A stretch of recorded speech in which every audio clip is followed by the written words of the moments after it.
एक बार फिर आप सभी का स्वागत है। किसी कारणवश आपको सट्टेबाजी ऐप्स को लेकर ईडी की कार्रवाई को लेकर जो खबर है, वो जो रिपोर्ट है वो दिखा नहीं पाए थे। दिखाते हैं अब आपको ये रिपोर्ट। चकाचौंध के पीछे छुपे काले खेल की परतें अब खुलने लगी हैं। सिनेमा स्क्रीन पर चमकते सितारे, सोशल मीडिया पर लाखों करोड़ों फॉलोअर्स बटोरने वाले इन्फ्लुएंसर्स अब खुद जांच के घेरे में आ गए हैं। ईडी ने गैर कानूनी सट्टेबाजी ऐप्स के प्रमोशन में शामिल पाए गए 29 चर्चित चेहरों को अपने राडार पर ले लिया है।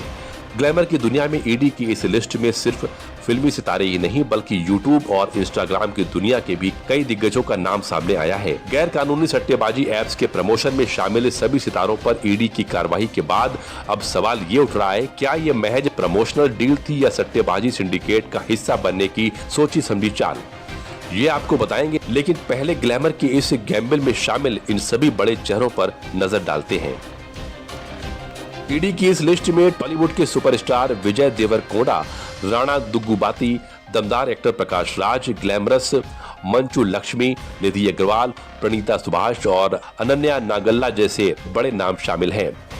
फिल्मी सितारों के साथ यूट्यूब और इंस्टाग्राम की दुनिया की हर्षा साई, भैया सनी यादव, एक्टर श्रीमुखी भी इस जांच के लपेटे में हैं।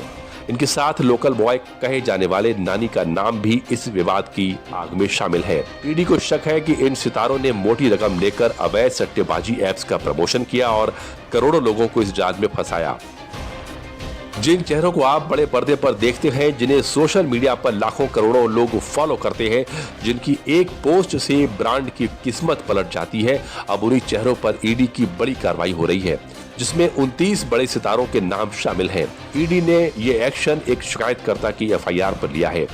एफआईआर में दावा किया गया है कि ये सितारे लोगों को सट्टेबाजी ऐप्स की तरफ खींच रहे हैं।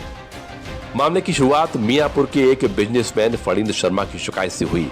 उन्होंने आरोप लगाया कि कई बड़े फिल्मी चेहरे और सोशल मीडिया स्टार्स लोगों को इन सट्टेबाजी ऐप्स की तरफ खींच रहे हैं। उन्होंने बताया कि इस तरह के ऐप से मिडिल क्लास और लोअर मिडिल क्लास फैमिलीज को काफी नुकसान हो रहा है। इस शिकायत के बाद साइबराबाद पुलिस ने 19 मार्च 2025 को 29 सेलिब्रिटीज के खिलाफ एफआईआर दर्ज की थी। ईडी अब इन सभी स्टार्स और इन्फ्लुएंसर्स से पूछताछ कर रही है कि उन्होंने कितने पैसे में प्रमोशन किया, पेमेंट कैसे मिला और टैक्स डिटेल्स क्या हैं।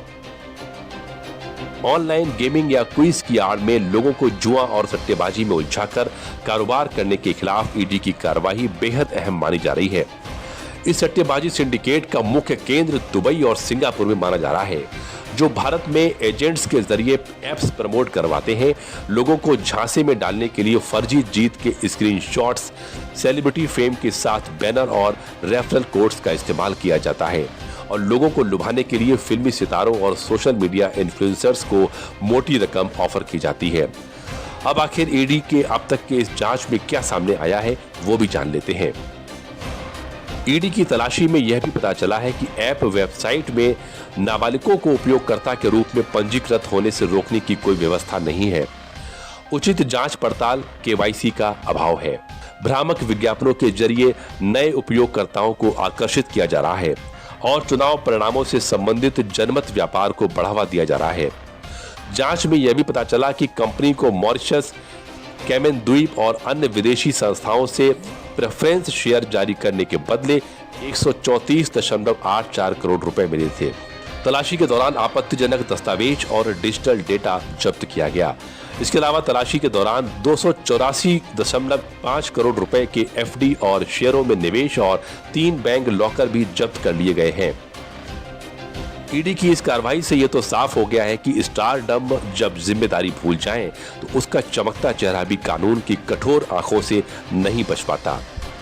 जब करोड़ों लोगों का भरोसा आपकी हर पोस्ट से जुड़ा हो, तब उसे पैसे के लिए बेचना सिर्फ प्रमोशन नहीं, एक सामाजिक धोखा बन जाता है। आज सोशल मीडिया का हर दूसरा यूजर किसी न किसी को फॉलो करता है, उनकी बातों से प्रभावित होता है और इसी का फायदा उठाकर आज के डिजिटल युग में गैम्बलिंग के जाल में लोगों को फंसाया जा रहा है। फिलहाल ईडी की जांच अभी भी जारी है।